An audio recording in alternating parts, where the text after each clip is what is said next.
Alright, this is going to be a quick tutorial. In this tutorial, I'm going to show y'all how to change browsing mode. To people who don't want to see mature content, then this tutorial is for you. So, what you need to do is hover over to your profile,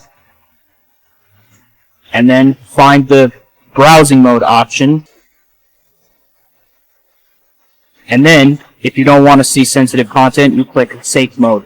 Or if you wanted to see, like, you know, mature content but filtered, and you just click the spoiler or whatever you call it, click standard mode. But if you're okay with mature content, then just leave it as it is. Leave it ticked. For example, I have it ticked.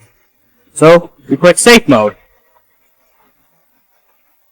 and then your page will be refreshed.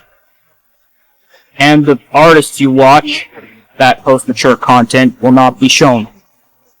Deviations. See that?